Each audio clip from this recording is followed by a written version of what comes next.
Well, finally, we speak of gender differences in learning and cognitive styles. Broadly defined, we could say that there's motivation for cognitive tasks about preferences mostly, and there are two orientations, a mastery orientation and on the other pole, a helpless orientation.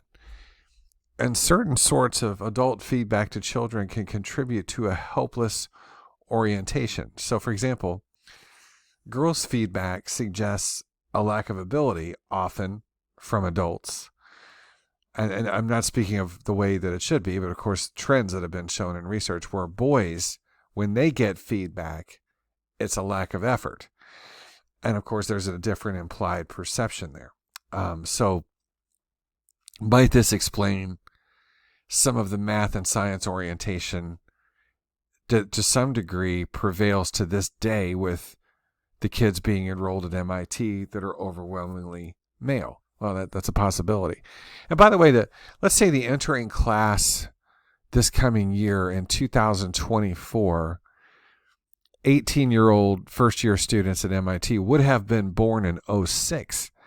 That's not that long ago. 18 years ago, I remember 2006, and it wasn't the case that we were the same society in 2006 as we were in 1940. There were significant changes, and we were aware of gender differences in education. But some of these things persist about feedback, if you believe this, that address the idea of girls getting feedback that suggests a lack of ability, and where boys are assumed to have that ability and they just haven't given the effort. So now your author mentioned some other things about long-term life balance priorities, but you can make your own decision there. Here's our very last slide. I want to just ask you about this. Do you concur with this? And this is paraphrased from your text. I got 90% of it. It's likely that the accepted stereotype of women's thinking as emotional, intuitive, and personalized has devalued women's minds and contributions, especially in a technically oriented Western culture. That's a possibility. It's there's some that would say that math and arriving at a particular answer are biased against certain groups, this absolutist thinking, and I know there are strong opinions both ways. It's probably one of the things that separates the two major parties on these perspectives. I want to share just one last thing. I just dropped this, darn it. Sorry to keep you waiting. It's our last thing I'll ever say. It's so emotional. This notion of connected knowing and connected learning and separate knowing. And you know what? That should say knowing, and I'm going to fix it. I have no pride. Here we go. And let me just read these definitions. Sorry to keep you waiting. Connected knowing is this idea of these authors obtained their data from interviews of 135 women, some of whom were college students or alumni, and others of whom were members of what the authors called the invisible colleges, human service agencies supporting women while they parented their children. Women were described by the investigators as seeking connected knowing, in which one discovers truth through conscious process of trying to understand. This kind of understanding sought involves discovery of a personal connection between the individual and the thing, event, person, or concept under consideration. It entails an acceptance and appreciation for the thing, event, person, or concept on its own terms or within its own framework. So you might call that the lived experience, if you will.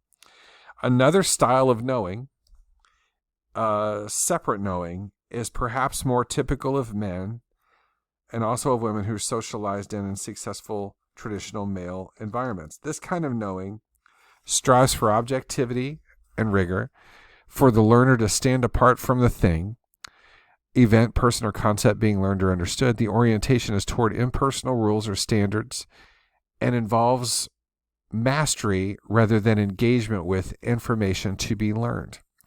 Separate knowing involves a different intellectual style in which one looks for flaws, loopholes, contradiction, or omissions of evidence in arguments or propositions. Connected knowing, by contrast, builds on the learner's conviction that the most trustworthy knowledge comes from personal experience. So might that differ by the two major genders? I think it probably does. More men plausibly strive to have insight and to be right, you could say, and remain separate from the things that they study.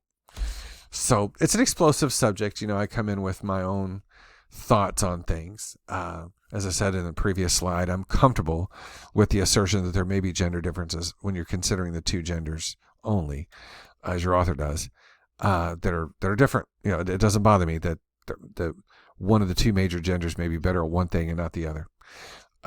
But where we're, I think, bound to society to look at is the practical import of that. Is there much of one? And if there are long-standing trends, we might examine why that is. For instance, the freshman or the first year class that will be incoming from MIT, and these kids were born in 2006, which is fairly recent. Why would it be so imbalanced? And is that something to be said about our education system?